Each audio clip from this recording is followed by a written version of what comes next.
Hello, welcome to Summer Job Success Basic Legal Tech for Lawyers, our pilot program that we're launching here at Michigan State University College of Law. My name is Dan Linna. I'm the Assistant Dean for Career Development and a Professor of Law in Residence here at Michigan State University College of Law. And I'm joined with Canek Acosta, who is out in Silicon Valley this morning.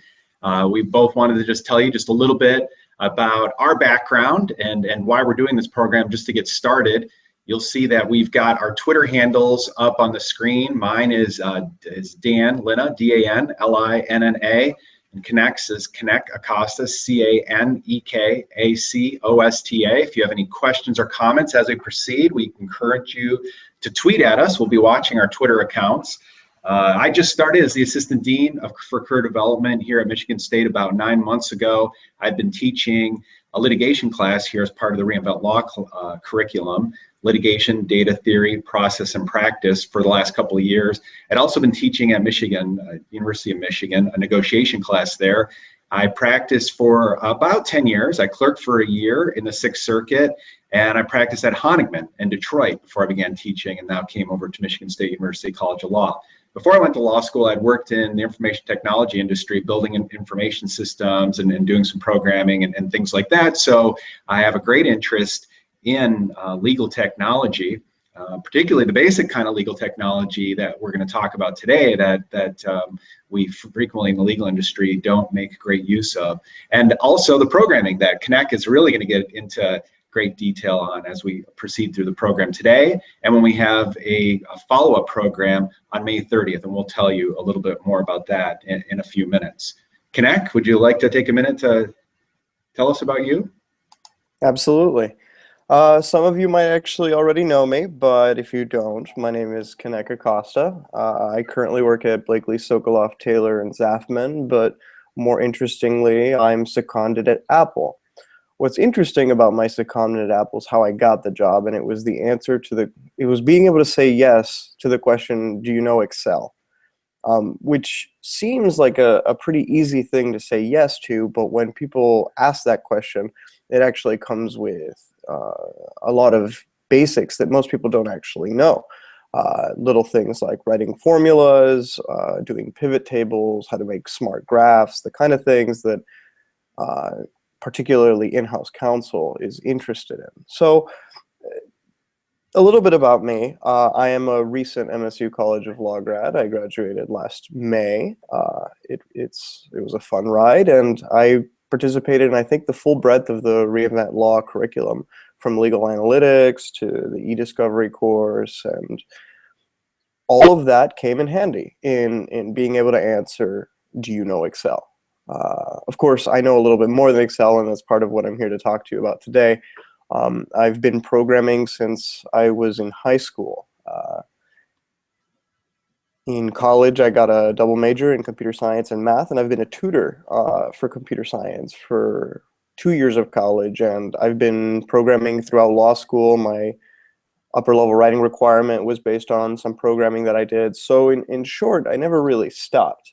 I did research at IBM my junior year of college.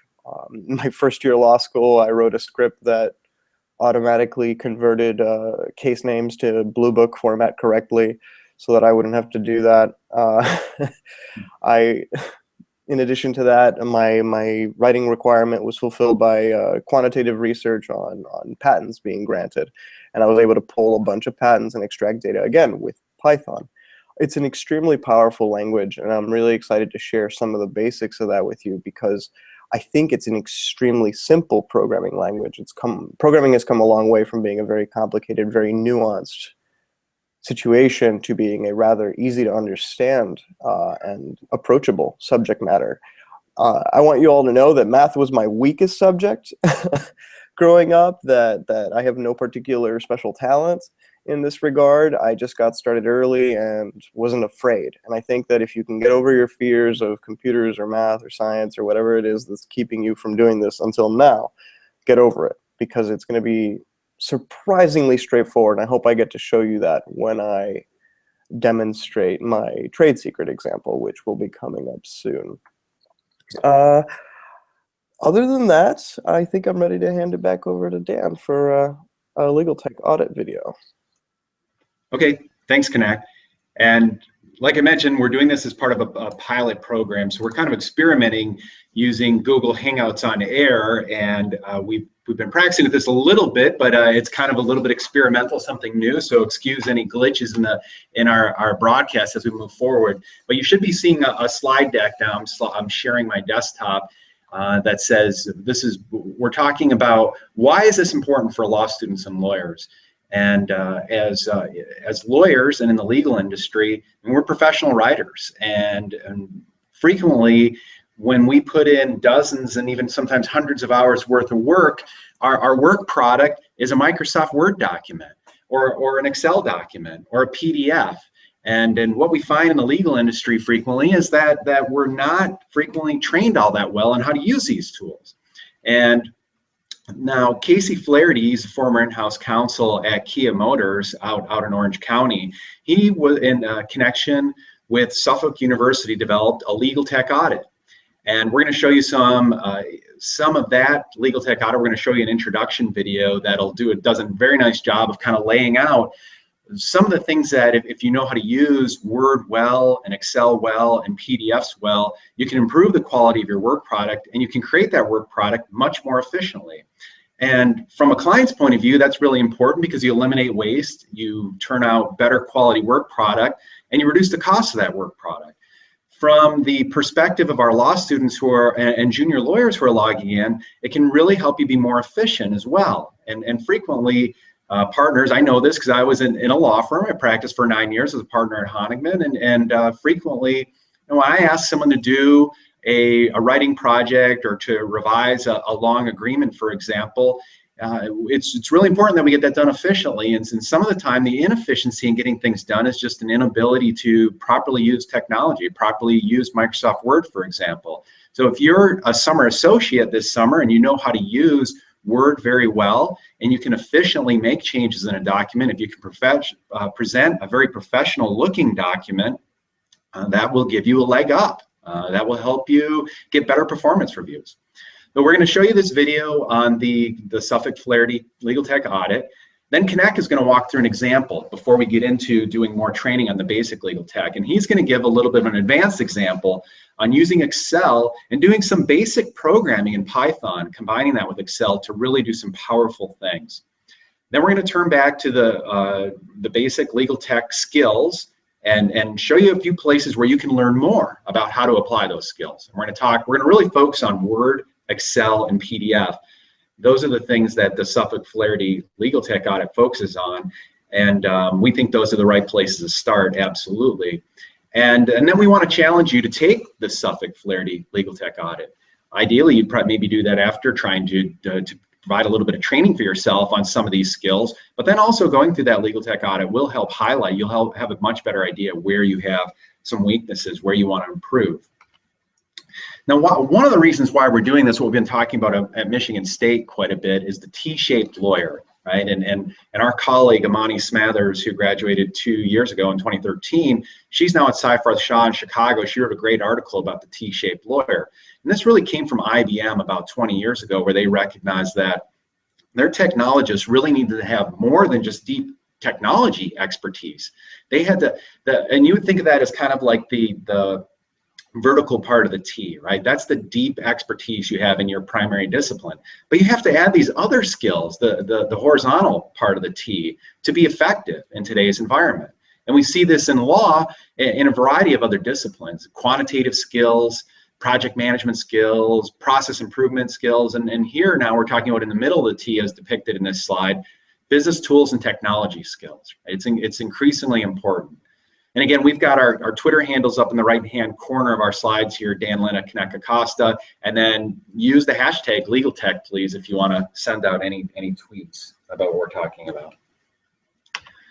So at MSU Law, we're really focused on developing T-shaped lawyers, and we offer a whole suite of courses in these areas: legal service delivery, quantitative analysis, legal analytics, e-discovery, litigation, design thinking, entrepreneurial lawyering, lean and project management workshops, and we're going to be teaching a class this fall, information privacy and security law. And the legal service delivery class came from a workshop that Ken Grady kicked off for us last fall. We're really excited that we have now a full class based around that. But we introduced legal tech then in a variety of workshops and in several of our courses, and we want to continue to provide supplemental training in webinars and other programs like this. All right, so to the legal tech audit. So what I want to do is we're going to show you this video, and I think we're going to pull it up on the screen so that you can see it through me screen sharing. There is just some music in the background. If you can't hear the music, don't distress, because it's just, there's no text. But we mainly just want you to watch the screen and see what they're talking about here.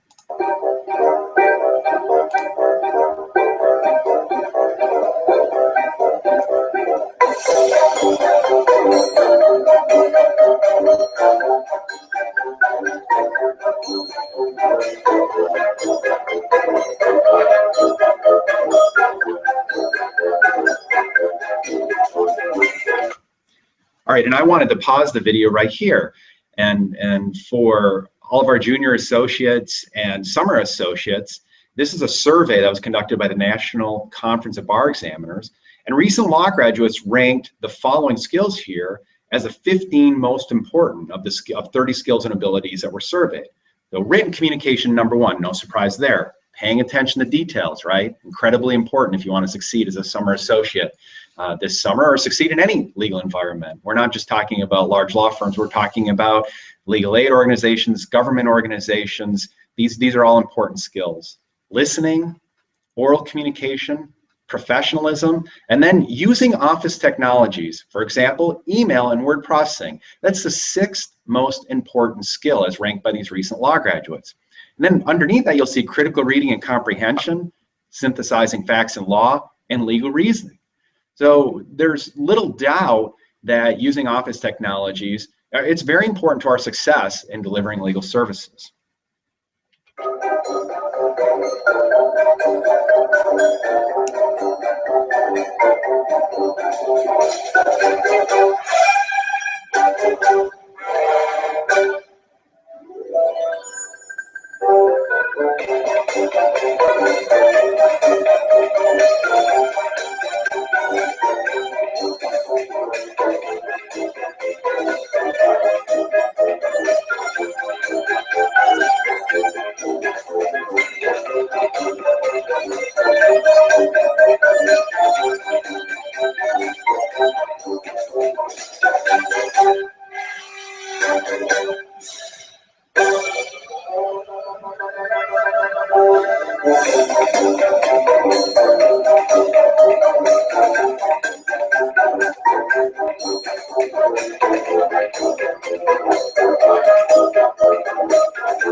Okay, so that video does a really nice job of showing a wide variety of skills that If you understand how to use Microsoft Word, you can save yourself a lot of time and agony updating contracts when you add a new section, using internal references.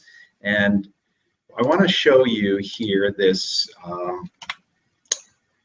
PDF that shows, it's kind of an introduction to the legal tech audit. And again, we talked about Casey Flaherty and doing it in connection with Suffolk. But the highlights of what are tested, these are the things we want to talk about a little bit today, and we're going to show you a couple of examples after Canek's presentation. But in Microsoft Word, needing to know how to use styles to streamline document creation. Right? When I was a partner in a law firm, I saw this all the time where folks who didn't know how to use Microsoft Word would decide, they'd create a document and they'd make all the headings flush to the left and bold. And then they decide, well, actually, maybe I want a Roman numeral in front of every one of them and I want them italicized. And when you start making these changes and you have to do them all one at a time through the document, it's really cumbersome. But if you use styles, you can have a standard template, can set it up much more easily. And if a partner or someone asks you to change the document after you've already created it, it's very simple to make those changes. You saw in the video here the updates on cross-references and a variety of other options similar to that. Auto numbering and multi-level lists, that's another thing. When you're a junior associate, even when you're a senior associate or a junior partner like I was at Honigman, and you're working with senior people or for your client, right? You're always trying to think about, how can I make life easier for my client? When you're internal law firm, when you're junior, that's the senior person you're working for.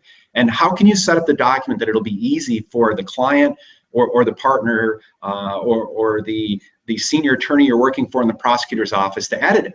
And so, for example, if you create a list and you don't use auto numbering and you've got 25 items in the list, then the partner decides that number 13, we need another one inserted between 13 and 14. And when they go to do that, they realize you didn't use auto numbering and now they have to renumber the whole list. That's going to be frustrating for your client, right? Now, the truth is actually, if you have a list like that that hadn't been auto numbered already, you can quickly make a change to make it an auto-numbered list and update it. But again, a lot of people lack the skills to be able to do that quickly. And in the first instance, when you're creating a document, you want to do it well. So it's really easy to edit, to come in and do those things in the document and to continue to improve it with each round. Microsoft Excel, Canek's going to show some examples there and some examples later, but just doing simple things like computing the average of a bunch of numbers, summing them, using logic in cells to highlight when you've got different values maybe that are being computed and when data is being entered. When you're working with your clients, you're going to receive Excel spreadsheets with information, and you're going to want to use Excel to track other information. And your clients are going to expect you to be able to know how to use Excel to create summaries, to sort and that information, create tables based on that, and we're going to talk about some of those skills. And then finally, Adobe Acrobat. And people have gotten a little more savvy over the years using PDFs, but it was really common just a few years ago that when someone would create a Word document and then they would go to create a PDF of it, they'd walk to a copy machine or a scanner to create the PDF. And we know that there are problems, of course, with doing that, right? What you want to do is you want to create the PDF directly from the Word program. You get a searchable, pristine document. And then you can use Adobe to really do some powerful things as far as changing text in PDFs, inserting, deleting pages in PDFs, putting together a package of documents where you combine multiple documents. It's really a powerful tool, and we're going to walk through some of those things.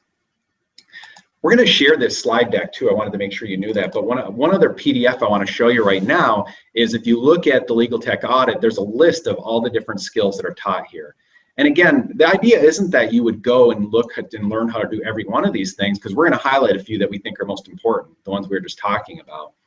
But just to have a sense for, like it said in the video, when you're doing something in Word or Excel or a PDF with a PDF, and it seems, boy, there's got to be an easier way. Well, there probably is, right? There probably is an easier way to do the repetitive tasks that you're doing.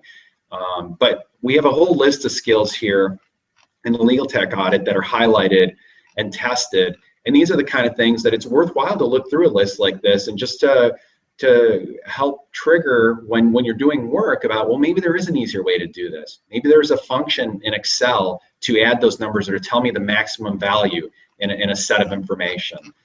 Maybe there's a way to actually scan and create a PDF and I can automatically edit it. So now I'd like to move on to, we're going to have Canek do the example of Excel plus Python. And we're going to call it just, it's a slightly more advanced example. We thought about calling it demystifying coding, or some would say call it magic tricks that will amaze lawyers. And I'm trying to be a little bit funny and pick on lawyers. I'm a lawyer myself, of course. But you know, the idea is that we really want to illustrate that the bar to being able to write a little bit of code is really not that high. And we're not trying to say everyone needs to be a programmer. Canek is very skilled. He went and he got a computer science degree, and he's a very skilled programmer. I was never trained in that area, but I worked in that area long enough that I could write some code, but I'm nowhere near as skilled as Canek, more skilled than your average lawyer. But even your average lawyer can learn how to write a few lines of code and can help automate different tasks. And even if that lawyer doesn't do these things regularly, day to day, understanding how it works makes it easier to talk with someone like Canek and explain on how maybe a tool could be built that could make work more efficient, help you be more effective. Because one of the goals we really have here at Michigan State is we believe lawyers are still very important, right? And we know that as lawyers, we have to do better. For every person, for the people who have legal needs right now in the US, we know about 80% of them have those needs go unserved. And we really believe that through improving processes and better managing projects and managing knowledge, that we can really make great improvements in those areas. And that includes making better use of basic legal technology, and then understand how in the future legal technology will be used to improve legal service. So with that, let me turn things over to Canek, if I can get his screen back here.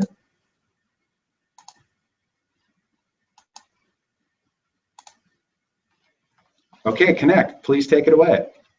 Sure thing. So I want to piggyback on everything that's just been said. It is my opinion that everything I do at work, I could have done after my first intro to programming class, which is hilarious, because that means with something as basic as a 3-credit course in Introduction to Programming, which, by the way, is available for free online by a ton of providers, including the people who write the language Python, as in the company who produces it, or even MIT OpenCourseWare. They have homework assignments. They have all these things that you can follow along the course with, and you're getting a top-tier professor to give you that education. I know political science majors that have taken the course and finished it, and, you know, along with the normal bumps that come with it, they figured it out. And I would say that anyone who gets through that can probably do what I do at Apple. So without further ado, I want to explain a little bit of background about the example I'm giving. It's going to be a trade secret example, and for those of you who aren't aware, customer lists are proprietary, and they're usually kept internally and not allowed to be taken out of the business. They're protected. But sometimes a squirrely employee gets headhunted by a competing, let's say, teleconferencing company. And that person walks out with a couple hundred names or a couple thousand names in the case of bigger companies. And suddenly there's a decrease in business from the originator company. And the problem is, when confronted with, let's say discovery has started, they know that this has happened, but they don't know how to prove it just yet. If discovery has started, then let me open up an Excel sheet. Let me show you what a mess discovery is going to produce. Okay. I'm going to share my screen with you. Okay. This is probably what you're going to get from your client, which is their customer list, which is nice, except there are about 1,000 records, which is fantastic. I mean, that means you got an easy case. That means you got a small business. That means you're working for, you know, a mom and pop advertising company that doesn't have a terribly large number of clients. But here's the problem. Just like with the cross-referencing in Microsoft, if you don't have the ability to pick up the discovered documents, for example, the two spreadsheets that you're going to get, the before and after spreadsheets, you're going to have the exact same thing.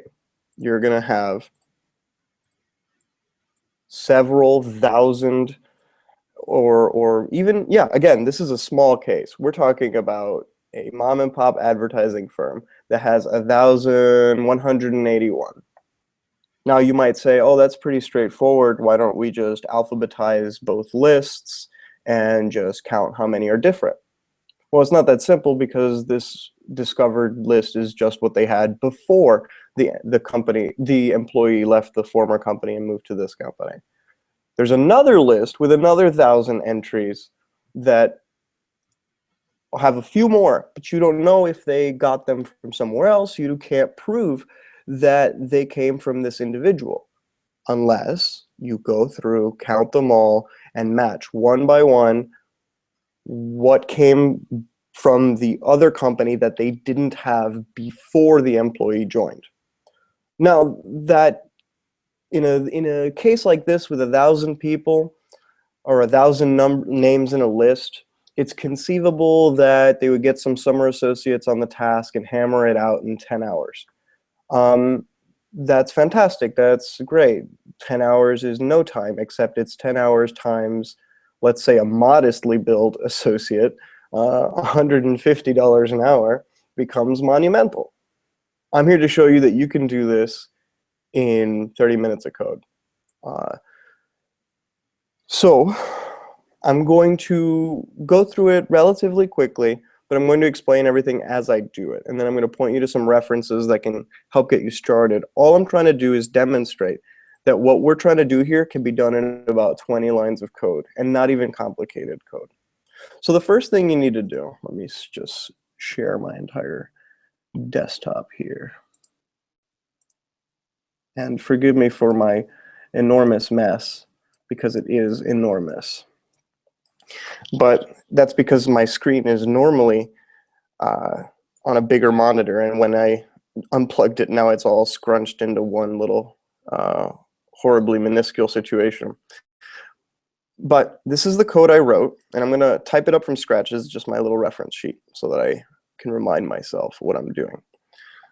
I did write this live in about 30 minutes, so recreating it is going to take even less time. So here's the situation. We've got these 3 spreadsheets that we want to compare. We've got customer list B, or company B customer list for June, which is the point at which the employee that left company A has joined customer B. There's company B customer list May, which is before the employee from company A joined. And then we have the company A customer list from May 15th, presumably the day that the employee left. Let's say that in Discovery they found this on his USB drive or something as he walked out the door. Bad move. So as a matter of basics, with Python, you want to convert all your Excel files to CSV files. So they're already CSV files, so there's not much work to be done. But just as an example, if I were to open this, and even if it was an Excel sheet, I could just go to File, Save As, and it'll give me a prompt. And right here where it says Format, you're able to pick whatever you want. I mean, there's plenty of formats, and sometimes you want to use tab delimited formats or Windows formatted text. But in our case, we want to use comma separated values. So you just hit save, and it'll prompt me to replace it because it's already a CSV, which is fine. And Excel is going to give you a bunch of warnings because they want you to use the proprietary Excel format. They can't imagine that someone could possibly ever want to do something this complicated. But it'll save you a lot of time. They just want you to use their tools. So without further ado, let me show you what's going to happen here. Let me switch over to this window in particular. So it's full screen. Excellent. So you see just a black wall of text. And this is how most programs start. Nothing is happening just yet. So what I've taken the liberty of doing is saving those every script or every program by default looks for files in the same directory as it. And a directory is basically your folder. Wherever the script is in your computer, when you ask it to look at a file, it'll look in the same folder that the script is in. So sometimes you got to be a little tricky, or when you're lazy, and most programmers are, that's why they do things so efficiently. You just do a little bit of cleanup beforehand and put them all in the same folder. So in this case, Python works with a thing called modules. And since we're working with CSV files, we just need to do something very basic, which is to say import CSV. By default, Python won't load everything all at once because it doesn't need to. It asks you as a programmer to pick it up and tell it. Computers are dumb. They don't know what to do. They don't do anything without your help, but they're extremely fast once they know what they're doing. In this case, it needs to know that it's working with CSV. So that unlocks a certain number of commands that we're going to be using. Similarly, we want to import OS, which allows us to navigate the directory system on the computer, which is to be able to open and close files. So we've already done something very simple by unlocking the ability to manipulate files and unlocking the ability to work with CSV files. Now, if you recall the problem, we have to identify which employees or which customers on the customer list are now in the competing company's customer list after the date that they acquired the employee from company A that they didn't have before. So essentially, who are the new customers that they didn't have before? Seems simple enough, but we need to compare 3 spreadsheets. So what I did is I changed the company A customer list to compare.csv. So what I have to do as a programmer is open this. So I say, this is all programming language stuff. See, and if you can see it is not terribly unintuitive. Because I've changed it so that the colors represent what's happening, you know that certain elements are orange because they're input that I'm giving it, and other things are green because they're words that mean something special to the program. But I swear that before I Googled the question, how do you open a file in Python, I didn't know how to do this. Almost everything, programmers are fantastic because every time they have a problem, they complain about it on the internet, and every other programmer in the world calls them dumb but gives them the answer, such that the answer to almost every question you can think of for programming is online. StackOverflow.com is a perfect example. I might show that later. So you can open this as compare file, which is how the computer knows that every time you're going to refer to this compare.csv, which is the company A list, it's compare file. And so now is when the CSV comes in. You define a reader, which is a tool that is able to use compare file. And since it was output by an Excel program, you tell it came from Excel.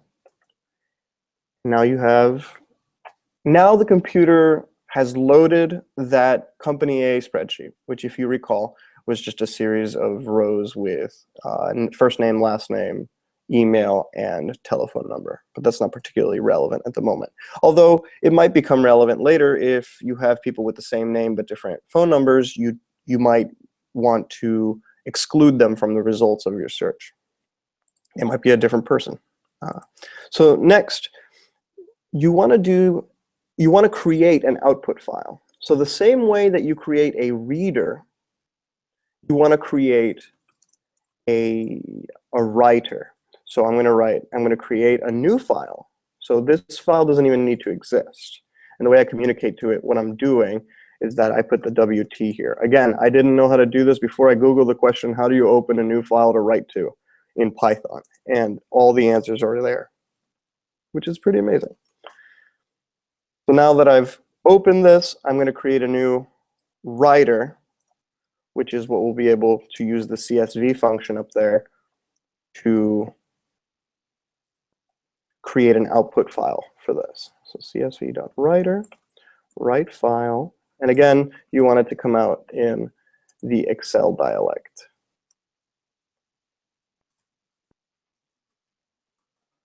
Pretty straightforward so far. So now we have those two files open. We have the compare file and the write file. Now we need to figure out how on earth we're going to take a look at the before and the after from the competing company. So here's where we do what every programmer loves to do. And it's called writing a loop. And I'll explain that in a second. So first I'm going to do a little bit of variable defining. So right now I've created a variable called I, and I set it to equal to 0. And I'm going to use that to keep track of the first time I do something. So for what the program is going to do now is for row in reader, and if you recall, reader is what we defined up here. So for every row inside compare.csv, this program is going to do something. And here's where we define what it's going to do. And here we say if I is equal to 0,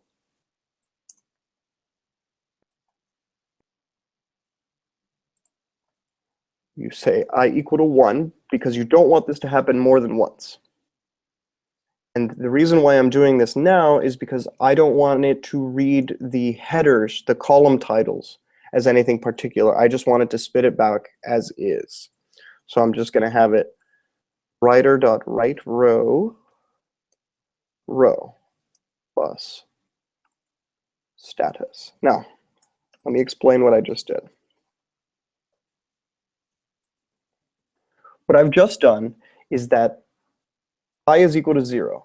For row in reader, if I is equal to 0, then change I to 1 and output the row for row in reader. So it's going to be the first row plus status. Because what I want to do, my strategy for identifying what customers were there before and what customers were there after is going to be based off of what I read in from others. So I've created an additional column called status. So this row is going to have first name, last name, phone number, email, plus status. And you'll see that when we create the output file that this is how it works. Now, continue basically breaks the loop and skips to the next row. And since this is only ever going to happen once, all this is just how to define the columns you want in your new sheet. So far, this has been done in a couple lines. We have opened a file that we're reading from. We've opened a file that we're writing to. And we've started to define what we're going to do for every row inside the compare file, which, if you remember, is the customer, is your client. It's company A. So what we want to find out is whether or not these customers appear in the competitor's customer list. And you have two customer lists. You have before your employee left and after your employee left. Obviously, they can't be held liable for customers they already had on their list before your employee left, or at least your employee is not liable for trade secret infringement. But for the ones that appeared immediately after they acquired this new employee, it's pretty reasonable to infer that those customers didn't come out of nowhere. So you've already got a basic, preponderance of the evidence type situation. They didn't come from nowhere, and the jury will probably be amenable to that. But again, we're trying to avoid the drudgery of working through this. So let's assume by default that the status for each row is not in competitor list,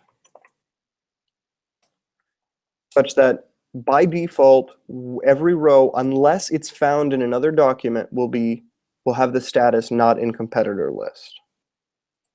And so here's where we repeat what we did above here with open after.csv which is the customer list after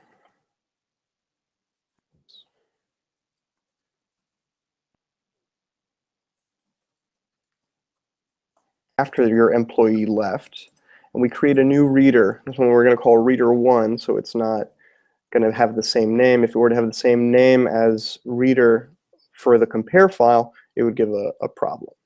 So these are little things that even I make mistakes on, and fortunately the program will usually just tell you what you did wrong, and so you can just move on from there. You don't have to feel bad or terrible. My programs have bugs every time. I wouldn't be surprised if this didn't work the first time and I had to do some troubleshooting live.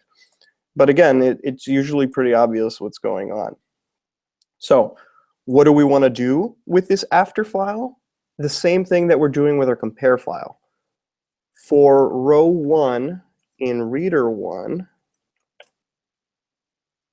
if row equals is row 1, then status is equal to after employee left.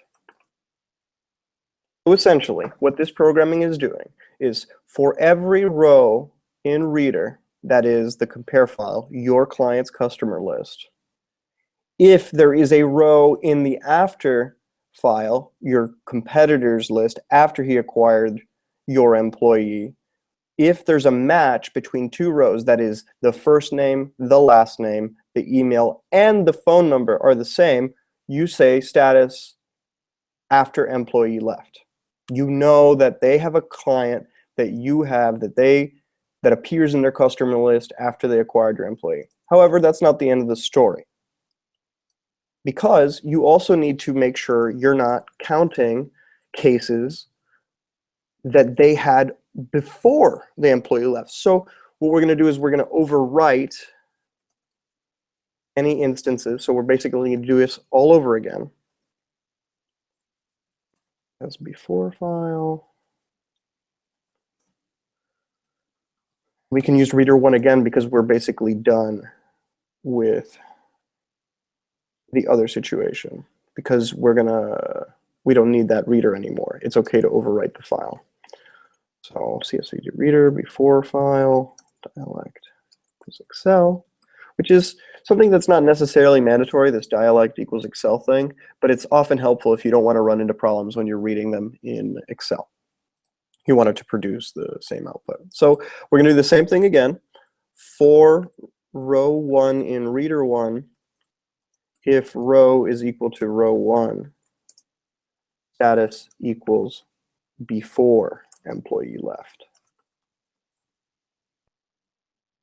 What this program will do from start to finish is for every row in your file, your client's file. Sorry if I'm being repetitive, I just want to be clear.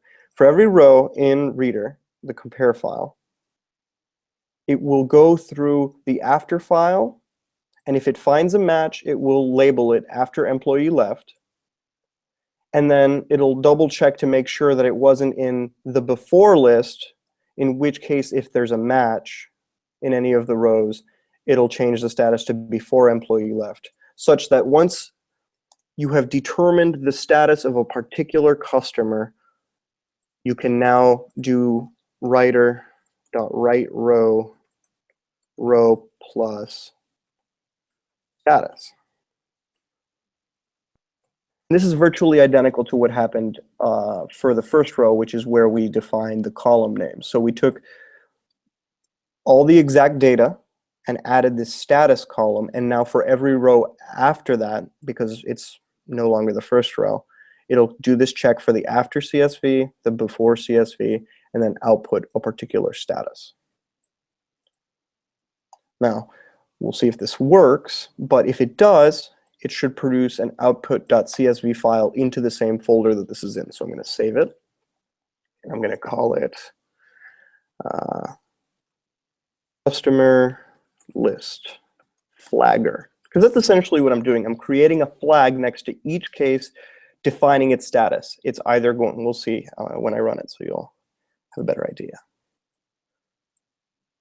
So I'm just going to go here to run Python shell, and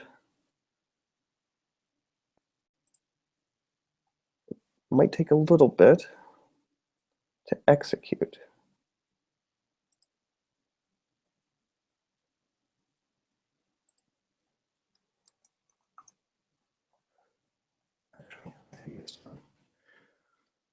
So let me change what I'm sharing, and I'm going to show you what this little script produced. This little script produced an output file, and this output file looks like this.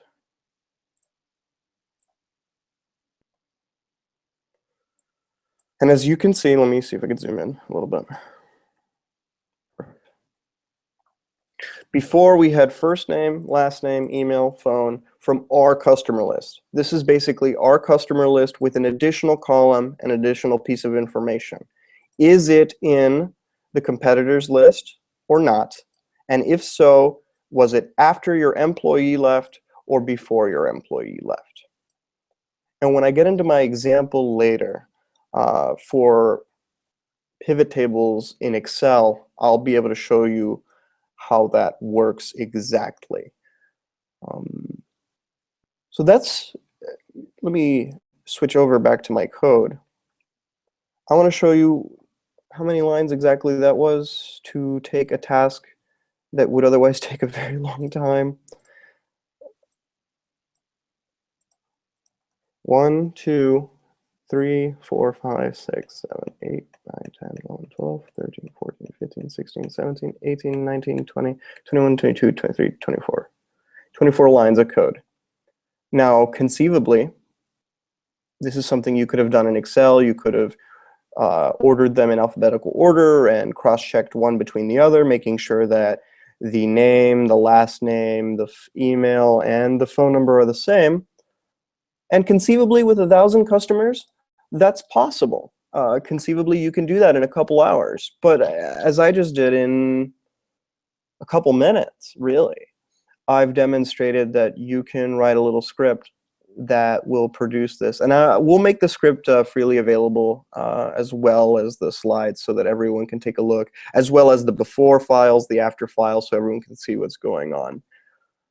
I think that more or less covers my example.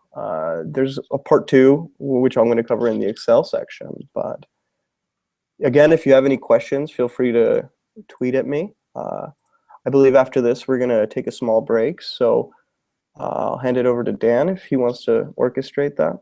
Sure. Yeah. Well, that was a great example, Canek. And of course, we put together, it's a little bit of a contrived example, but it's a good example. It's something that you could see come up in a real case. And I guess one of the things that's powerful about the example of writing the script is that once you get the script right, you have a high degree of confidence that nothing's been missed, a mistake hasn't been made. Because I think we've all been there trying to use Excel and kind of trying to come up with a kludgy solution where you start pasting columns and looking for what's missing and trying to keep track and create the output. But then you can be 5 hours in and you feel like, okay, I think I've got it right, but how do you really retrace your steps, right? And one of the nice things about writing code and having an output file like this is you can have a high degree of confidence. I mean, computers generally don't make mistakes, and if you wrote the code properly, you can see the product of your work, you can look back, and you can actually verify that, in fact, it was done correctly. So why don't we, okay, and so I wanted to just chat for a minute more about this, but I guess during this kind of a minute of a break here, we wanted to just make sure, since we're going for, we'll probably go for just short of 2 hours before we start talking about the Microsoft Word, Excel, and PDF breaks. If you needed to step away for a second, now would be a good time. Canek, what other kinds of just generally examples would you give as far as how you're using just basic, and again, this is a little bit more advanced Python coding. When in 2 weeks from now, on the 30th, Canek is going to start with some more simpler examples, just to show how you can use scripting to do some basic statistics and things like that. File manipulation, like he did here, is a little more advanced. So we're going to start a little bit slower. But what kind of other examples might you give in the way that you've been able to use Python scripts to automate tasks? Well, there's some extremely surprising things that aren't done in the legal world. My particular practice is patent prosecution, so many of my examples come from patent prosecution, but the USPTO is a profoundly profitable agency. They get a lot, but they have a huge backlog, and they often miss a lot of little details and make a lot of little mistakes. And for bigger clients like Apple, we're talking about gigantic patent portfolios, and they can't check either. This is not the kind of thing a human being can spend hours upon hours upon hours reviewing, doing. The PTO makes mistakes, in-house counsel makes mistakes, in-house legal secretaries make mistakes, and that's not their fault, and that doesn't speak poorly of their competence. It's merely an impossible task for humans to remain 100% caffeinated and 100% accurate at all times while looking at patents, one of the most boring legal documents in the history of legal documents. And so, for example, you need to know whether a patent will publish within a particular year. In fact, you want to know for all the patents in your portfolio, which ones are going to be published in this year. Because if they're published in this year, now they're available to the public, and people who think that your patent will not get through to issuance can start building their product and start catching up with you, such that you usually want to have something market ready or something presentable to the world before you file for patent, or especially before that patent files. Which, if you have an Excel sheet with a patent number and a filing date or a priority date, which is if it was filed in another country or something, then you can predict with reasonable accuracy by adding 18 months to the filing date when it'll publish. And you can know for every patent in your portfolio when it's going to publish. And with pivot tables, which I'll show you later, you can see which one's coming up this quarter or next quarter. As you know, businesses run in quarters, and that's all they care about. But that's extremely valuable work that they need to know as in-house, that otherwise would kind of get lost in the network of data, of information that they're working with. Well, that's one. Yeah, so those are just some examples of how technology coding is being used to automate tasks to, again, not just make it more efficient, but improve the quality. Just because it's just simply too much information for individuals to process. And then again, once you have your product, if you're using these processes, you can actually audit. You can take a look at, how did you get there? What do you have? And have some confidence that you have the results you think you have, because you can look at your code and what you've generated. So I'm going to go back to the slide, see if I can share my screen here, and go back to the slides on the legal tech audit. And first, we're going to talk about Microsoft Word and some of the important things in Word. And we've talked about these different skills here, and wanted to talk about different sources for free training. There are plenty of professional trainers who many law firms and legal departments and other organizations use them to help for training. There's also increasingly better and better training available online. And Microsoft has some great training that is available on their support site. So I've brought up this Microsoft support site here, for example, support.office.com. And if you go to their Office training, we're talking about, well, if you look at their Office training page, they've got some different training for Mac software. If you're using an older version like 2010, I'm actually using Word 2010 on my machine, and they've got training for Word for 2010. Now, the training that's available there is not as robust. There aren't as many topics covered as what you will see for 2013. But you'll also note that if you go in and look at the training for Word 2013, chances are many things are done in a similar way. Microsoft's always adding new features.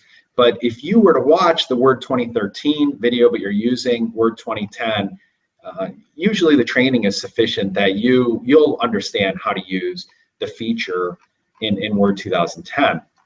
And so one of the things I wanted to talk about that's incredibly important, and it's listed here as a beginner skill on the Microsoft Word document, is track changes. Okay? And track changes and comparing documents.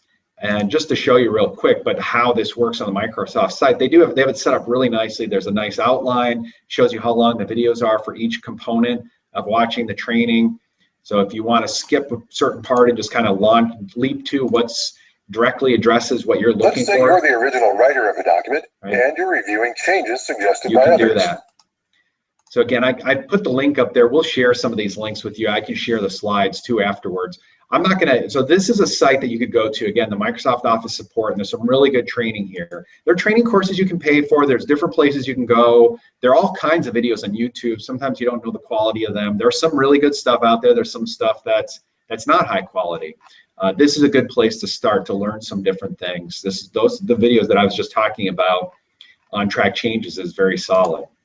And so, for example, let's assume that you had two documents. Someone created a draft for you, and I've got rules for a legal hackathon that we're running in Chicago on June 6th and 7th. So I've named the file here in a way that's meaningful, which is something I always suggest. That really makes it helpful when you send something to your client or when you're sharing something at a law firm or in a legal group or a prosecutor's office. Putting a date. I mean, there's a lot of different types of formats you can use, and you oftentimes want to add maybe a client name or something like that to the file name.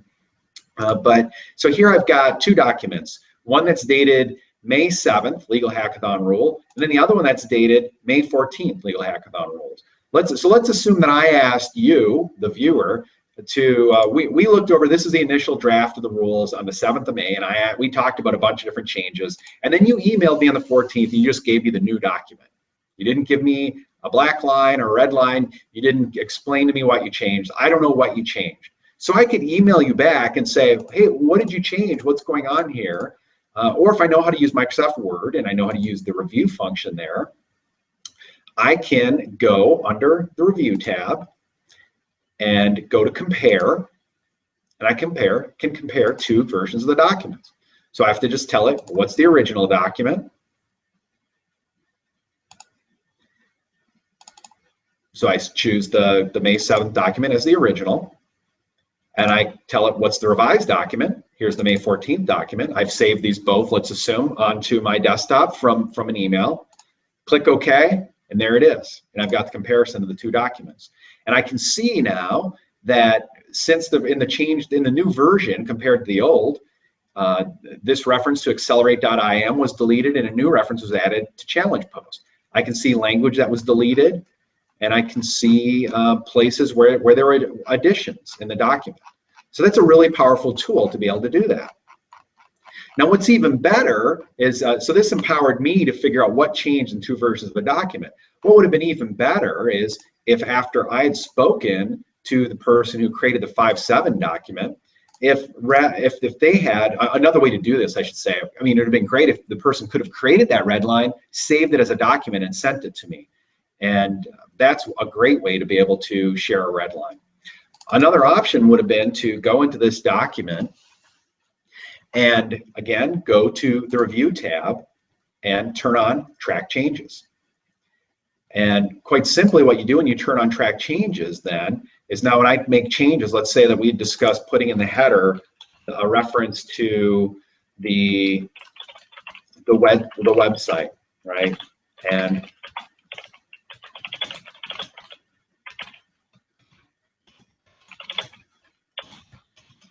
you can see it's putting it in red text here, and it puts a little bar on the left-hand side, and you know that there's been a change there.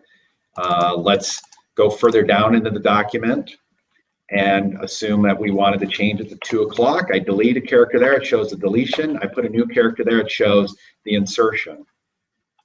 Mine is set up right now that it's doing it both in red. Usually you'd have it set up that it would be in blue or something like that in a different language, and it's easier to see that. But so for the hackathon, we'd originally proposed that there are going to be teams of 2 to 5 people, and that each team must include at least 1 developer and 1 lawyer or student. Well, let's say that I say, well, that doesn't make sense. I don't want to do that. I don't want to make that requirement. So we'll delete that. And then, well, I want you to know why I deleted that, right? So let's go back to the review tab. Let's select this language, and we'll say, let's delete this requirement. Some teams of developers may form and not know a lawyer we'll have lawyer mentors on site. Okay, so now I made the change, you know what the change is, and I've included a comment to tell you why I made the change. Say we want to make another comment there. Okay, instead of accelerate IM, we're going to use challenge post. You can go through the document, continue to, all right, so we've got auto numbering set up in this document. So let's say that I go to main stage pitches. Okay, we don't want to do that. We're not going to do that. I'll delete that. You see it auto updates, it shows what's been deleted, and it renumbered for that part of the document, right? So now my work has been captured here. And let's say, you know, let's say I want to put another comment here. Let's discuss this requirement. Right, now this is an excellent way for someone who's been working, collaborating on a document to show visually everything they've changed and provide comments in the document. So what the person who had been requested to update the the May 7th document could have done is track changes and use the comment buttons to update the document. Now the really nice thing about that then is so you close out, you email that to the person, and then the person reviewing it opens it up. And you can see, right, it's labeled who's made the comments, and it's very clear where there have been insertions, where there have been deletions. Now, the power of the review tab is that you can then walk through each of these, okay, previous and next. You can one at a time walk through these, and you can decide what you want to do with each of the changes, right? So, okay, the deletion of 3 there, I can accept that. And do I want it to be 2? No, I reject that. Let's say I want it to be, and track changes are still on. I want it to be 1 o'clock, right? So I've still got track changes on, so it's going to record that as a change as well. And you can step through each one of these changes then to this document. So it's a really powerful way to be able to share information about the revisions that have been made. Now, in many organizations, they don't like to use track changes. They'd prefer that you create 2 separate documents and then use the compare feature here in Microsoft Word. Some others have different software. Delta View is a program I've used in the past. It's a bit more robust and it'll track different changes. One of the things you have to be careful about when you're doing this with documents though too is you have to know that there's going to be metadata captured in these documents when you're tracking changes, and just every time you create a document. Many entities now have metadata scrubbers hooked up to their emails. So when you send it to the other side, say you're negotiating a contract, your internal comments and changes, you don't want your adversary to see these, right? Many people have on their emails scrubbers built in that'll take out that metadata. If you don't have that, and even if you want to be really safe, you need to do things to make sure that a metadata is eliminated before you share with the other side. If you look at accept and reject, and what if you look at this and you say, look, I don't want any of these changes. You can just bulk accept or reject everything in the document. Accept all changes, reject all changes. You can do the same thing with comments, right? You can scroll through the comments to look at them. Okay? Maybe you do that in real time when you have a meeting, or you could just delete all the comments in the document. Something else that I wanted to show too is there are different ways to look at the markup here. So right now we're saying look at the final document, but showing the markup. Well, what if you want to just see, well, what is the final document going to look like if I accept all the changes? You haven't accepted anything, right? You haven't changed the document. You're just looking at a different version of it. That's what the final is going to look like. Well, what did the original look like, right? The original said hey, each team must include at least 1 developer and 1 lawyer or law student. That was the original. Here's what the final looks like. And here's the markup as proposed. Okay. So let's say I want to accept everything. Go to accept all changes.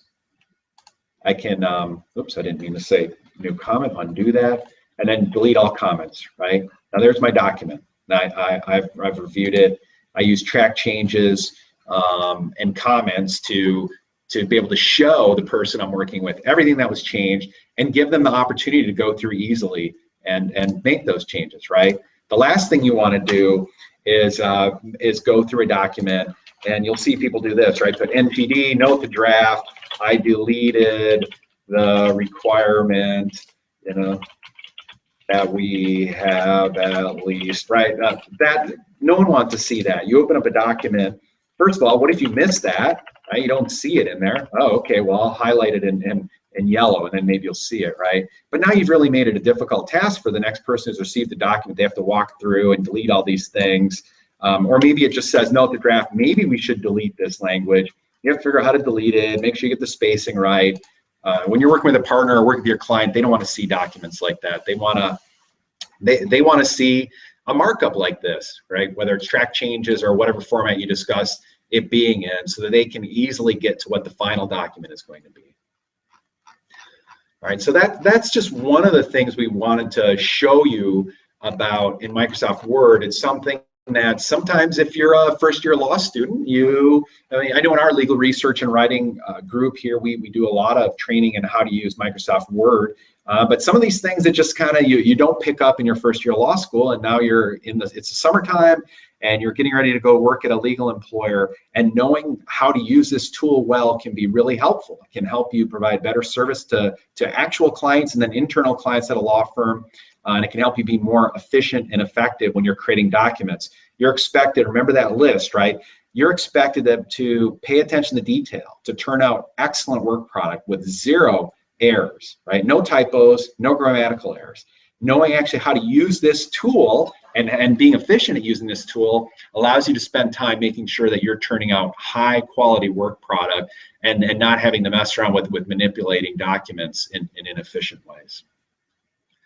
So let's go back to the PowerPoint presentation and let's go to Excel. And we're going to talk about the Excel legal tech audit skills. Now, again, using different functions, average, count, and sums, how to use formulas, simple stuff like multiplying and dividing, or adding and subtracting, summing, how to find and replace, right? Find and replace. And some people don't know that in Excel, there are ways to spell check even, things like that, right? And again, high quality work product, knowing how to use spell check in Excel, very helpful. Autofill, autosum, things like that. I wanted to show again that if you go back to the MS Office website, that there are some training tools on Excel here as well, and some very good ones. Starting with basic beginner stuff, creating charts, different autofill and averaging numbers, different calculations you can do. Sorting and filtering data. I've seen time and again people have problems with sorting and filtering data. Clients send you a list like what Canek did of customers, right? And you think, I'm going to sort this alphabetically, or I want to sort it by the first name for some reason, because you're trying to find someone you only know the first name, and you haven't done it right, and all of a sudden you've scrambled the data, right? And you get a long way into the project and you realize that your rows are no longer aligned, right? You've got last names with the wrong first names, and now you have a real problem. Things like that happen, and you need to know how to sort and filter so that doesn't happen to you. And creating a pivot table, there's some great video here on creating pivot tables. But rather than have you walk through that, what we are going to do is I'm going to turn it over to Canek, and he is going to walk us through an example of doing a pivot table. Okay, so I wanted to just very briefly before I do the pivot table, I forgot to mention something that I promised one of our viewers I would do, which is to point them to actual support for what I did on Python. So let me just share my desktop real quick. All right. So Python is produced by the Python Software Foundation, and their website is just python.org. And as you can see, they've got this little interactive shell. You can play around in there, do little basic Python games. So that's not really all that fascinating. But what is interesting is that right here in Get Started, they have a beginner's guide. And there's the beginner's guide for programmers, and then on top of that, there's the beginner's guide for people who are completely new to programming. And they've got a ton of video tutorials, online courses, websites, books, everything you can imagine to learn how to. Software people, although big companies like to keep it proprietary, there's an enormous community of people that believe software should be free and that knowledge should be free. And that way you don't have to pay any tuition to learn all of this, which, it's harder. Being autodidactic is not for everyone, but if you happen to have that as a strong suit, you can just work through these and get a solid grasp.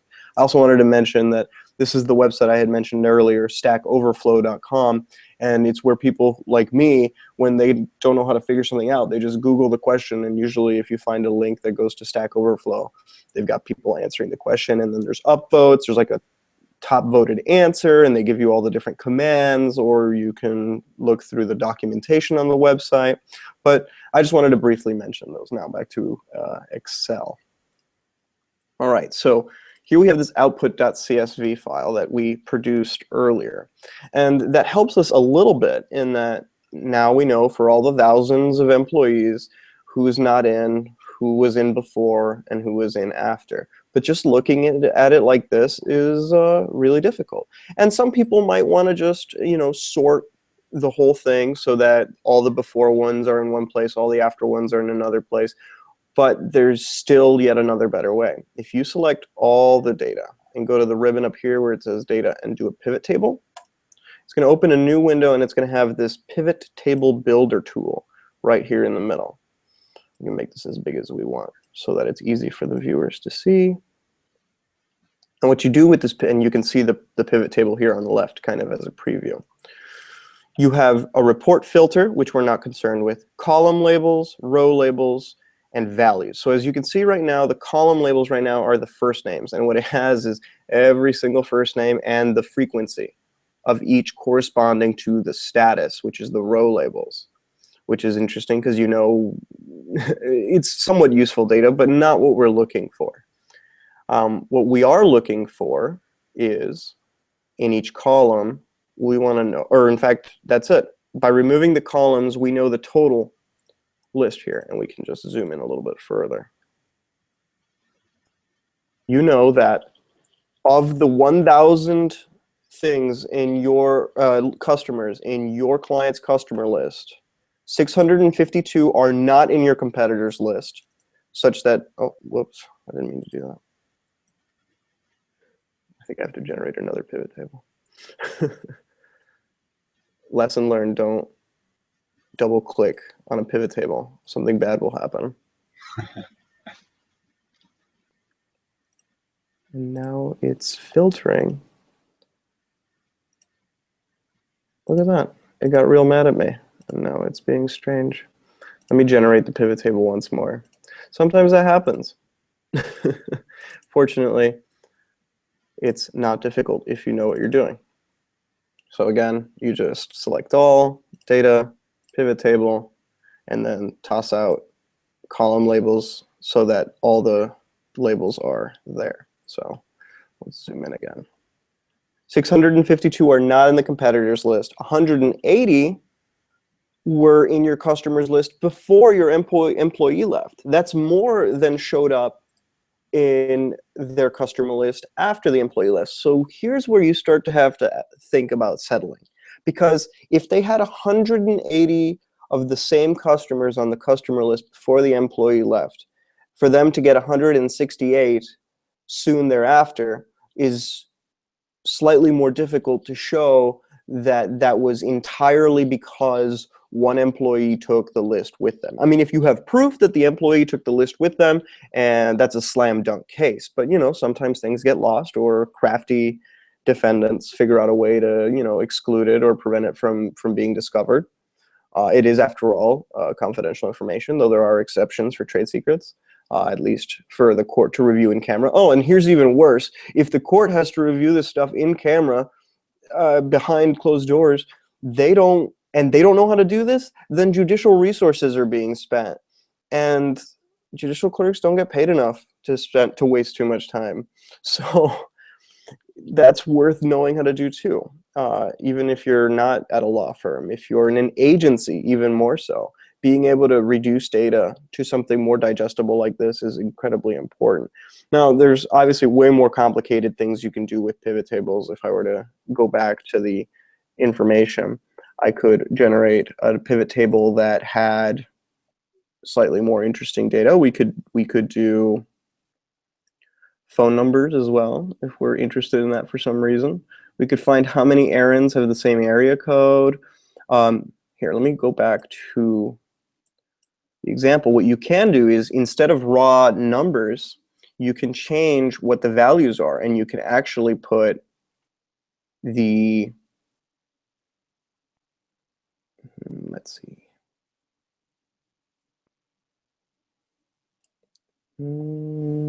Some believe there's a way. So you can show the data as percent of, and you can do percent of status. Oh, divided by 0. That's an error.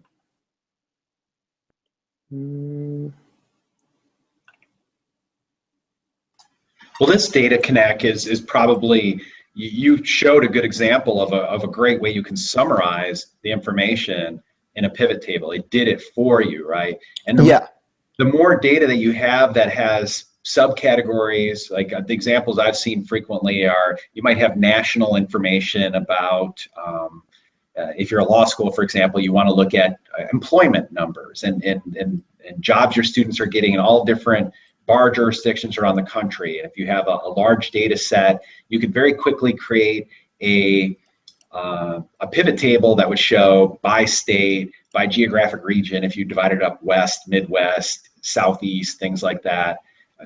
So part of it is that you're a little bit limited with this data set that you have right here, but just this example helps really show some how quickly you can create a great looking table presenting your data.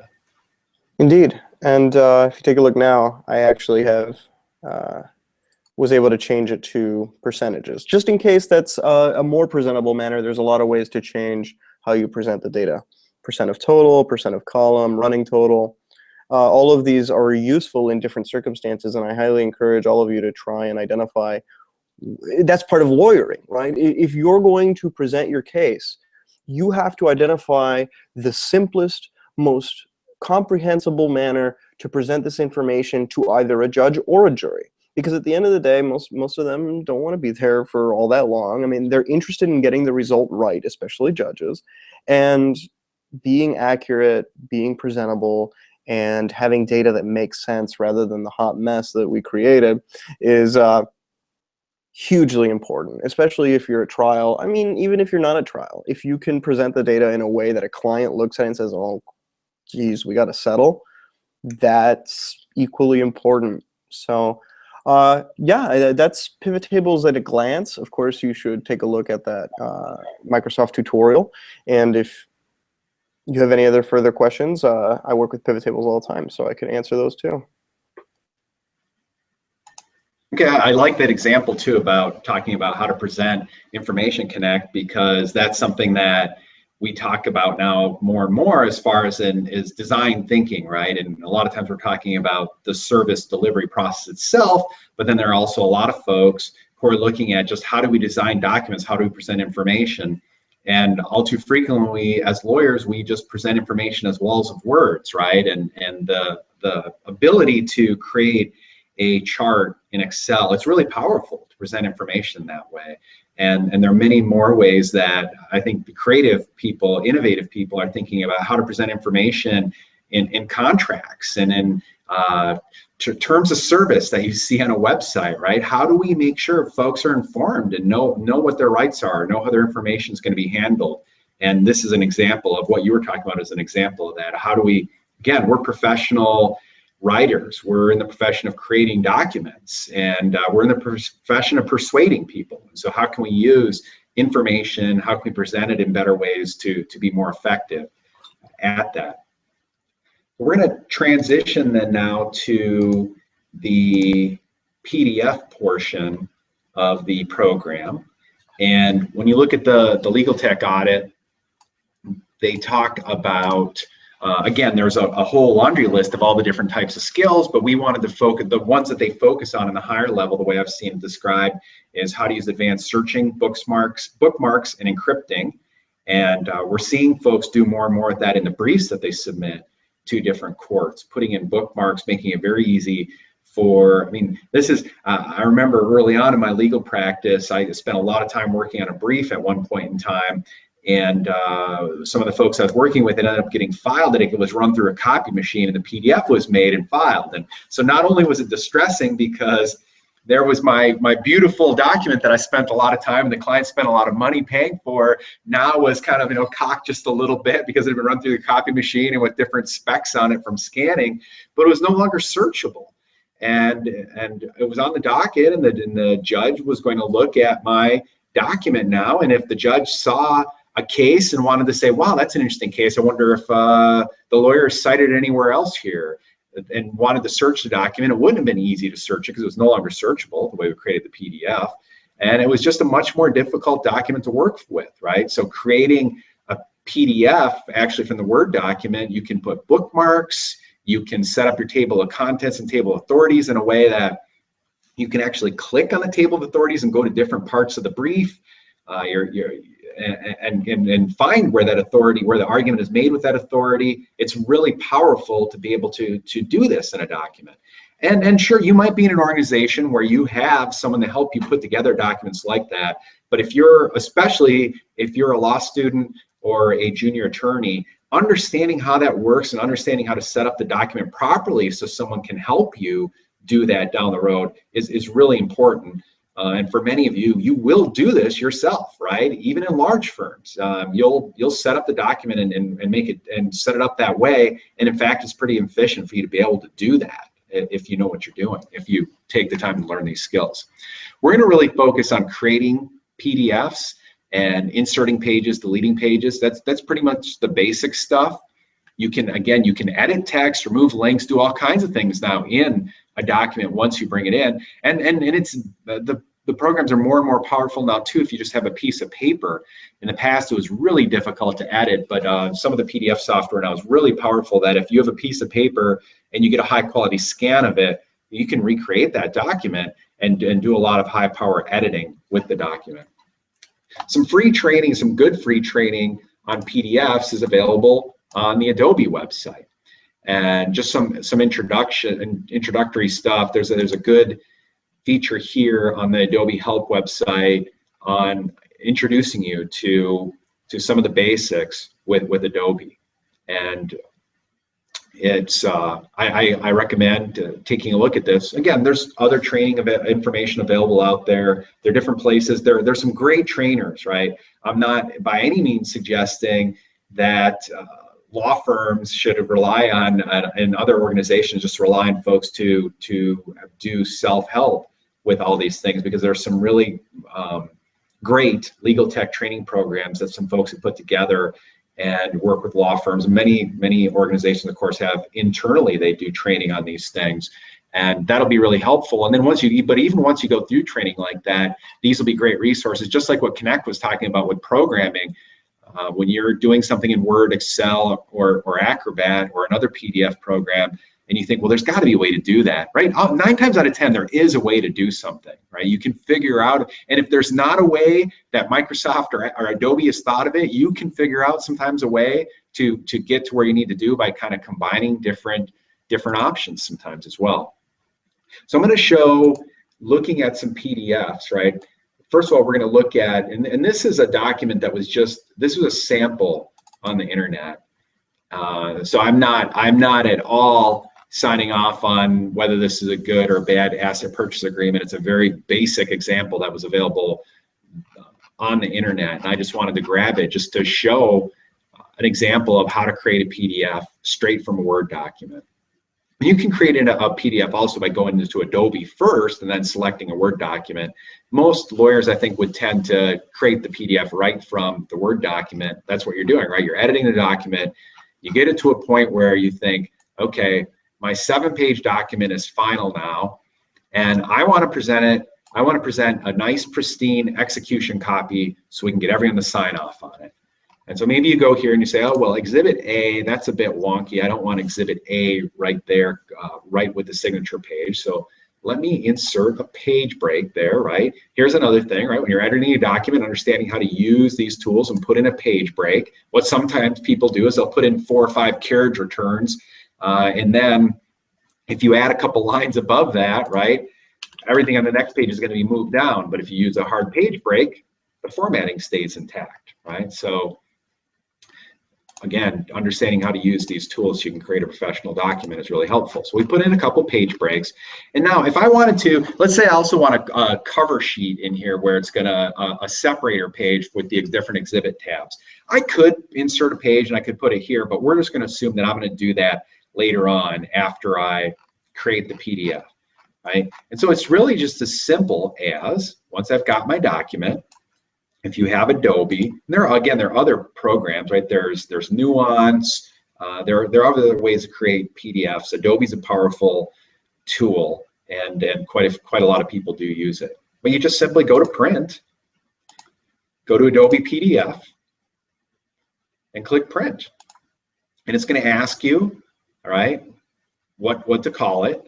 And we just said that this is our asset purchase agreement, and do the client a favor, do the partner you're working with a favor, put a date, right? So we're gonna put today's date, the 5th of May, 16. You know, maybe they'll want a different format, but 2015, 05, 16. Let's say that this is, you're gonna put the client, let's say it's MSU is the client, MSU and Safeway, we're gonna say. Right, those are the two entities of the purchase agreement. We'll just, as far as naming the file, we'll put asset purchase agreement, and we'll put execution copy. Right, now no one can possibly mistake that. You've given it a meaningful file name. You're going to email it to the client or to the parties pretty soon, and when they get it in that email, they can just right click and save as and save it on their hard drive. They don't need to rename it. Don't send people files that don't have a meaningful file name, right? How can you make the lives easier, your clients' lives easier, your internal clients' lives easier? Click save, it generates the PDF, right? And then it pops up, and then there it is. Okay, I've got my PDF. And we just talked about a second ago that what I want to do is, I've got Exhibit A. What I'd like to do is insert a cover sheet page. Well, what I've got is, I'm going to go to the taskbar up here, and there's an icon for insert page from another file. And again, there's many ways to do these different things, right? And you might even come up with a more efficient, more effective way. This is the way I did it when I was practicing. I had the ability to, I had a bunch of exhibit tabs, I called them, on my computer. And my assistant had helped me put these together. So if I had exhibits A through Z or 1 through 26 we went up to, I knew that I could just go here, grab a cover sheet, pull in this Excel file. I want to put it before that page. And there we go. I'm going to insert an exhibit tab. Like I said, I could have created a page, an extra page in Word, so to spit it out when I created the PDF file. But sometimes I'm working with scanned documents and I want to insert exhibit pages. So I've got these there, and so when I pulled it in, I could just put in the exhibit number there, and that would make it easy. Then let's do the same here for Exhibit B. Go in there, pull in Exhibit B before page 9. Okay, now I've got an Exhibit B cover page. Simple as that. Right? Save it, final document. Now you can even email documents from right here inside of Adobe. Right? Oh, I didn't have my email program open, so it didn't pull it up right away. But there's a lot of other powerful ways to manipulate PDF files while you're working here in Adobe. So let's say then a couple days later, you get from the client sends you the final execution version, right? You get a signed document, all 9 pages long, and you've got the signature. It's in paper, comes back to you in paper, let's assume, for some reason. Well, what folks will do is they will then create a final version, and sometimes you have 2 different signature pages, right? The different parties each provide you a different signature page. Well, now you've got to put together a package of the final document. What you could do is take the 11 pages and just scan it through the copy machine, and now you've got a PDF, right? Well, you degraded the quality of the final document a little bit. Maybe this is a $100 million deal, and what you'd really like to do is preserve the document best you can and make sure it's searchable, right? The final copy everyone's going to refer to if they ever when you need to look back at the document. Why don't you maintain searchable, pristine document? So what I would frequently do, or I'd ask folks that I'm working with, to do is, instead of, and that's the signature page, let's just assume we just had the signature page, instead of scanning it on the machine, on a copy machine, take your original agreement, go to, it's all text searchable, nicely put together, right? And go to before your exhibit page, and rather than and not even delete a page, just go find your signature page. So here's the signature page that you have, and insert it right into the document afterwards. So what you've done, oops, and I actually put this in the wrong order. So what I'll do is I'll move that. It's nice that Acrobat has this view of the thumbnails here, and you can just move pages around. So you'll see I've got right here, this is the original document. And then rather than deleting a page, that page, and putting in a page that's not text searchable, and this is, I did a slash, I didn't actually copy this on the copy machine, but assume this was a copy that had a hand signature on it. So I've got duplicate pages here in a row. Now, the thing that is nice about that is you maintain the whole document as searchable. You know, you've got the pristine original document, you just added the signature pages to it. Maybe some partners or someone you're working with says, well, I don't want to have that double page in there. That just looks weird, it's confusing. Well, that's fine. You can select the page that you want to get rid of, go up to the taskbar and delete that page, right? You can delete several pages. We're just deleting the one page. And now we've got, it flows nicely from the prior page to the signature page that's actually signed. And now we've got a final version, right? And then you want to make sure you save that in some way to make it clear that when you circulate it to everyone, the client included, and when you keep an internal copy for your law firm's files, that it's really clear this is the execution, the final version, right? The binding version that everyone's going to work with. So that's just a simple example that we wanted to show you about how to use PDF software to produce more professional looking documents. And again, I've seen lots of examples of folks not know how to use PDF software. And if you go to the Adobe site, there's some really simple training that you can spend a short amount of time doing and learn how to do what we just showed you, and much more powerful things to create really professional looking documents. So in Canek, have you had any questions come into you over Twitter while we've been doing this? I have not, actually. Okay, I just see that there's a few things that have been coming in on Twitter, so I wanted to check that. But I would advise everyone who either has questions or comments to also consider leaving them right there in the YouTube video or in the stream, because we can see that. And obviously this is our first run, and we're interested in feedback and making it as great as possible for y'all. So if you could leave your feedback either in the comments on YouTube, just be civil and constructive, and I'm sure we can. There's always a way to be better. That's like the efficiency engineer's motto. It can always be better. Okay, and so one of the last things that we wanted to do is, again, I wanted to challenge the law students, and I want to especially challenge the Michigan State College of Law students, because we had Casey Flaherty talk to about 6 weeks ago. He gave a presentation on the legal tech audit and his background and why he's doing it. And I've gotten to know Casey well. I really enjoy talking to him about this stuff because he's really on a mission to improve legal service delivery, right? And we're passionate about that here at Michigan State Law College.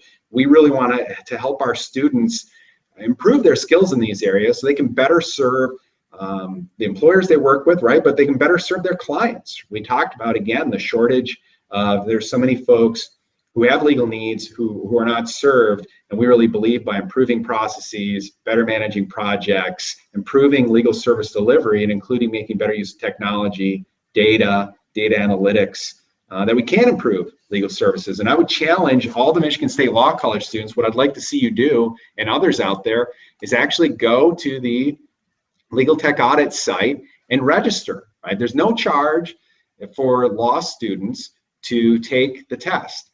I'd encourage you to do some of the training we walked through today. Go to the Microsoft Office site, play around with this stuff, learn how to use it better, especially because we want you to knock it out of the park when you're working this summer, the work you're doing. Many of you are working in externships with judges. We've got many law students who are going to be all over the country this year in different externships, District of Columbia, New York, Chicago, Detroit, Los Angeles. We want you to work on these tech skills so that you can really show off your abilities in the other areas, your written communication skills, your analytical skills, and really the tech stuff should become transparent at some point if you're learning and you're taking advantage of all the great things that you can do with this technology. So sign up though after you've done a little bit of training and take the Flaherty Suffolk Legal Tech Audit. Casey, we had Casey come and speak at the Chicago Legal Innovation Meetup that I've been running in Chicago with Dan Katz, and Casey called us out because he talked about the legal tech audit, but not very many students had yet taken it. And I told him that, well, it was a little bit close to the end of the semester when you spoke, Casey, and our students are getting ready for exams. And what we want to see is a lot of folks go and take the challenge and do the legal tech audit. You'll learn a lot about what you know, and you'll see areas where you can improve, and it will help you be a better lawyer. It will help you improve your ability to deliver legal services, not just more efficiently, but much more effectively. And so that's why we believe this is all really important, and we know without a doubt that it can really help you. We wanted to mention that we're going to, on May 30th, be doing another webinar, another broadcast, and we're going to talk about an introduction to legal analytics with Excel and basic programming. And Canek's going to start off with some simpler examples than what we did today. Today was a little bit more getting into how you can do just a little bit, something that's a little bit more advanced to automate a task that would otherwise be a bit burdensome. And again, like we talked about, it makes it difficult there's no audit trail. It's difficult unless you're when you're doing it by hand to know whether you got the right answer, right? And that's why this is so powerful. But Canek's gonna talk about some basic programming skills, kind of step by step. So if you participate in this webinar, you can say that you know how to do some programming in Python.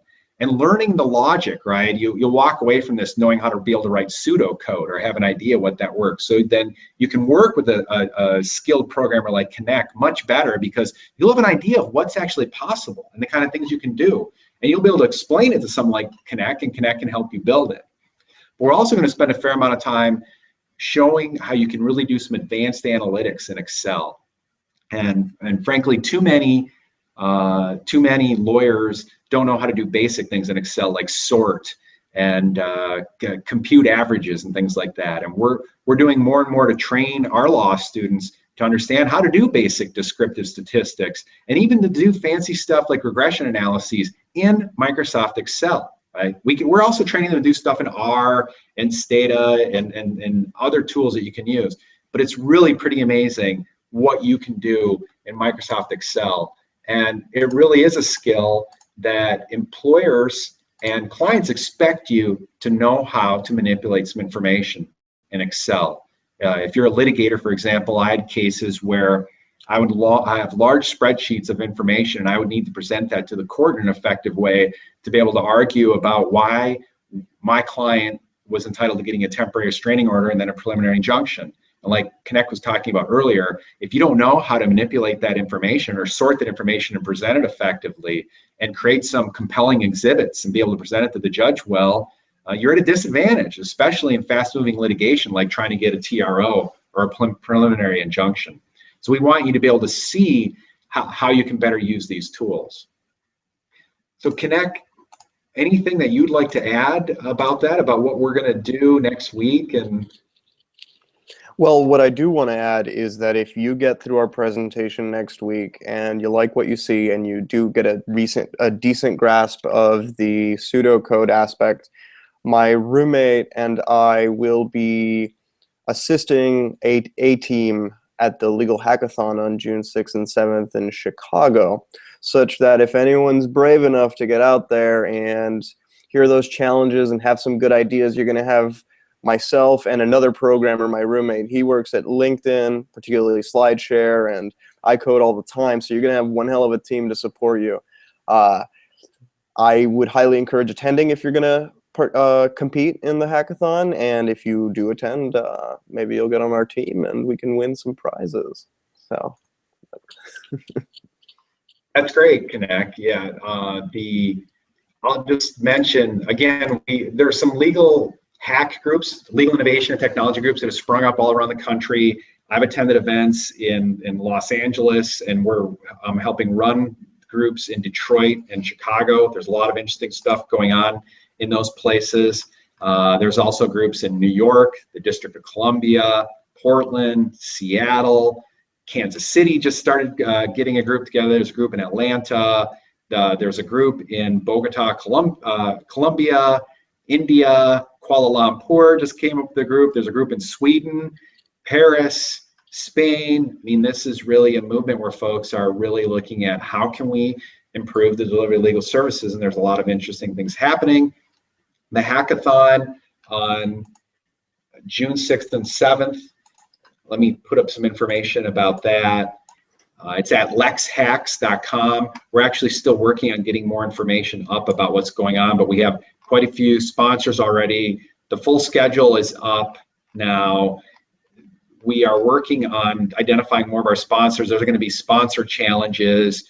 One of the challenges that there's going to be, I've just worked with the Orleans law firm to define the challenge. It's going to be a $1,000 challenge to create a tool that would scan documents for PII, personally identifiable information. And what they want to do is have a tool built that if you're going to send an email, for example, it would look at the documents attached and be able to identify if there were social security numbers in the documents and warn you about that and allow you to potentially redact those social security numbers, or you could override and say, well, yeah, no, I actually do want to share this information. And I think it's a really interesting challenge. There's more to it. We've got several other challenges that are going to be put up. Someone's been talking about having a legalese eliminator that I thought would be a pretty neat challenge, about talking about how to improve legal writing. Many other challenges that folks will be putting up, and we're really excited about getting developers out, other technologists, designers, working with lawyers to try to create tools that can help us improve legal service delivery, right? From legal aid up to the fanciest of law firms and legal departments. We want to try to come up with ideas to solve problems in this space, and including providing access to legal services, right? Again, when we talk about the 80% of those with a need who go unserved, those are folks who can't afford to pay for legal services, and it includes folks who could pay for some legal services if they understood where to turn to, and we could do a better job of delivering those services cost effectively and improve the quality of the services that we provide. So lots of opportunities. We're excited about that. The hackathons are just one vehicle. There's lots of good things going on at law schools like Michigan State and a few others that are doing things in this space. And again, a lot of exciting things in the different legal hackathons and different organizations, groups like that are trying to improve legal service delivery in this area. So I think with that, we are about ready to wrap up. Canek, do you have any parting words or? Well, yeah, to be honest, the knowledge that I have from programming that enables me to do my job, as I said before, I could do in high school. All it takes is getting your foot in the door and understanding the basics to enable you to do so much. And it has moved my career so far forward within my first year that it's breathtaking. I really can't emphasize enough how important all of these things are, and in particular, how important they will be in setting you apart from every competing law student out there looking for a job. So if you have the hour or two every Saturday to join us, or every other Saturday, whenever we do this, give it a shot, listen, and you'll be leagues ahead of your competition in no time. Yeah, and Canek can help to identify some other resources too to learn about this. We've identified a few on the basic legal tech stuff, and Canek has identified a few other sites. There are free sites out there. There are a lot of places. That's one of the great things about the internet. There's so many places to learn these days, and programming is something that's really advanced Canek's career again, we're not saying you need to be able to code the way Canek can to be effective. And that's why we talk so much about the basic legal tech stuff. When we're talking about legal tech, a lot of times we get focused on the shiny objects and the really complex things that are really, we're going to see more and more of in the future.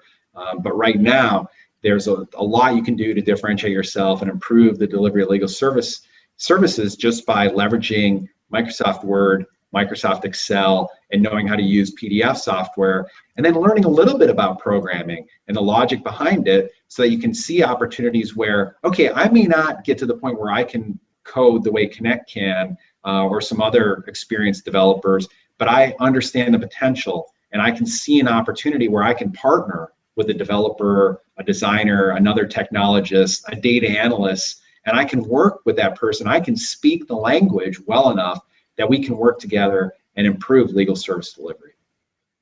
So thank you everyone for joining us today, and we look forward to any questions you have. Tweet at us, email us, you can find us on LinkedIn, and we hope you will join us next Saturday on May 30th at noon Eastern time. Thank you.